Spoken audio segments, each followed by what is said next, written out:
Pisces, this is Pisces Hub. Welcome to my channel. So for today's video, gagawa tayo ng daily reading for Pisces para sa araw na ito. Okay, alamin natin kung ano ang posibleng mangyari for Pisces para sa araw na ito.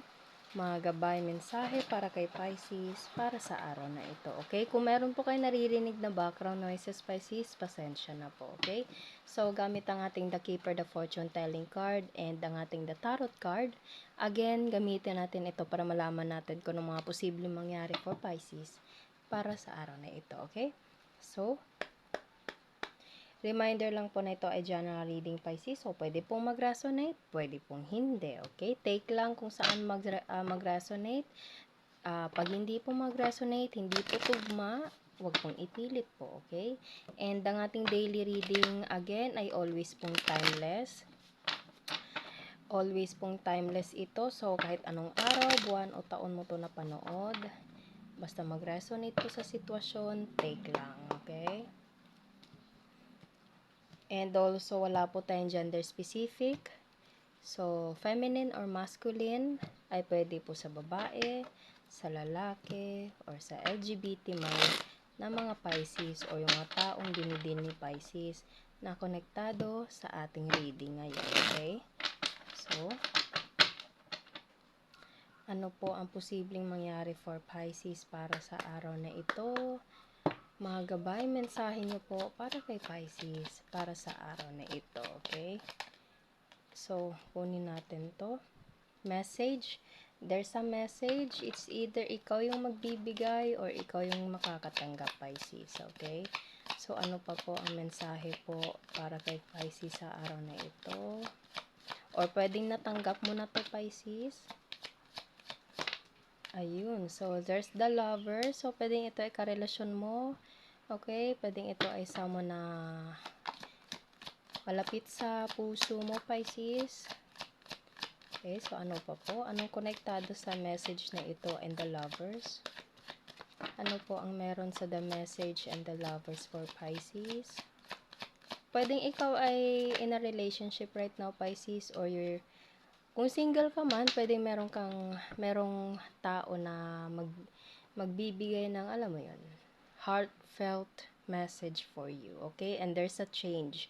So, pwedeng ito ay merong connection sa pagta-travel, paglilipat, okay? Kasi nakikita nyo, para siyang naglilipat ng bahay, okay? Or pwedeng literal na change, pagbabago. Okay, so ano pa po ang message po regarding with this? And there's the mature woman. So, pwedeng ikaw ay feminine or pwedeng you're dealing with someone na feminine energy. And message of concern. Okay, again, message of concern, message. Okay, bottom of the deck is occupation. Trabaho, mature woman, lovers, and occupation. And again, there's the message. Okay, so gamitin natin itong the tarot card. Alamin natin kung ano yung mga iba pang mensahe para kay Pisces and i-explain natin mamaya itong lumabas na mga cards na nandito. Okay? So, ano pa po ang message niyo po para kay Pisces sa araw na ito? Ano po ang mensahe niyo po para kay Pisces sa araw na ito? Okay? So, pwedeng there's a family member, Pisces, and there's a 6 of Swords. Okay. So, ano pa po ang mensahe niyo po para kay Pisces? 6 of Pentacles. 6 Pisces. Okay, so ano pa po? I-explain natin to mamaya. Ano pa? There's the Page of Cups. And Ace of Swords. Okay, bottom of the deck is 4 of Cups, Pisces. Okay. So, again, pwede meron ka matatanggap na mensahe kasi nakikita nyo sa bottom of the deck natin dito is meron tayo ditong 4 of Cups. And, pwedeng ikaw yung makakatanggap nito, Pisces. And also pala, sa page of Cups na nandito, para siyang konektado dito sa 4 of Cups natin. So, pwedeng merong magbibigay and merong makakatanggap. Okay? And, pwedeng ito ay through message, through mail, letter mismo, email, pwedeng phone call, pwede din, okay? Sa nararamdaman ko, hindi siya personal na pag-uusap na mensahe, Pisces. Pwedeng ito ay through something na communication. Pwedeng telepono, video call, pwede chat, text, tawag, or email, or pwedeng physical na letter po, okay? So, pwedeng ito ay merong connection sa family member, or pwedeng asawa mo na to, ka-live-in partner, okay? Meron ka ng pamilya ng taong to, okay?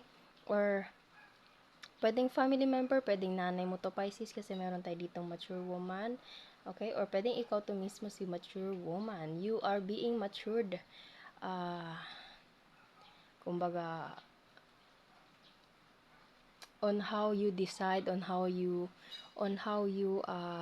react on whatever na involve or laman ng mensahe na ito. Okay? Kasi meron tayo dito message of concern. So, pwede meron ding someone na parang magbibigay ng parang explanation kasi meron tayo ditong Ace of Swords. Basta merong magbibigay. And yung pagbibigay na iyon is merong laman. Page of Cups. Yung cups niya is merong lamang fish, okay? So, ang fish na ito is merong something na deep meaning, okay? It's either yung sasabihin niya sa'yo, Pisces, or yung sasabihin mo sa kanya is medyo malaman, okay? So, medyo hindi naman mabigat, ano, pero may sense, okay? May depth, parang ganon, okay? So, pwedeng ito ay through emotion, through love, kailangan pag-usapan, okay? Pwedeng ito ay merong connection sa trabaho, pwedeng meron itong connection sa pagbabago, paglilipat, okay? Or pwedeng you're dealing with someone na merong connection sa mature woman, or pwedeng ikaw si mature woman, okay? Whatever it is, Pisces, nakikita nyo, merong nagbibigay and merong tumatanggap. Eto, nakikita nyo sa Six of Pentacles na nandito, nagbibigay siya. Ito naman si Page of Cups, nagbibigay din siya. Itong si Ace of Swords, parang binibigay yung sword, and also this Four of Cups na nandito. Okay, so everything na kung ano man nandito, it's either parang ikaw yung tatanggap nito, Pisces. Okay, so pwedeng itong pagbibigay na ito is through message. Okay, again, whatever kind of communication, conversation, way, Pisces, basta meron kang matatanggap, okay? So, meron kayong pag-uusapan, meron kayong hindi naman mabigat na diskusyon, ano, pero merong ano lang, merong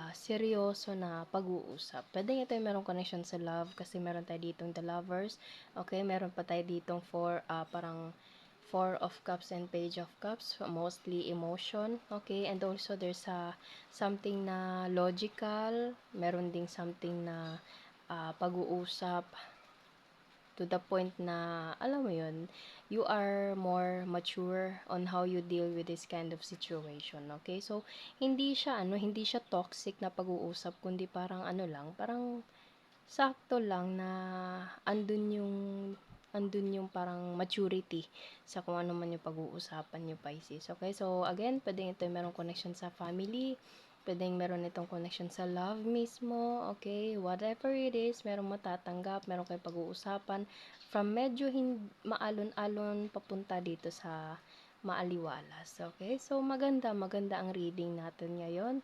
So, kuha tayo ng mga initials, random words na konektado po sa ating reading. Okay? So, kuha tayo ng mga initials, random words.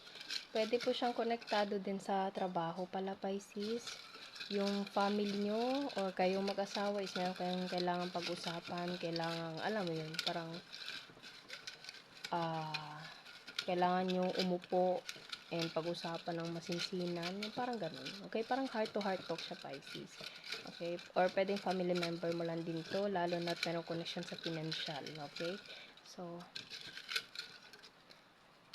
ayan. So, chinito, chinita, short hair, mataba, anak, yes, pwedeng ikaw ay anak, pwedeng nanay mo to, okay, family member, pet lover, abroad, and mapagbigay. And there's a letter Y, okay? So, pwedeng andito po, pwede din pong wala. It's okay lang po. So, yun po ang ating reading sa araw na ito. Take nyo lang po kung mag-resonate. Okay? And naway nagustuhan nyo po, Pisces. Huwag nyo po sanang kalimutan na mag-like at mag-subscribe po sa ating channel and click the bell button para ma-notify po kayo sa next videos na i-upload natin. Okay? So, thank you, Pisces, and God bless!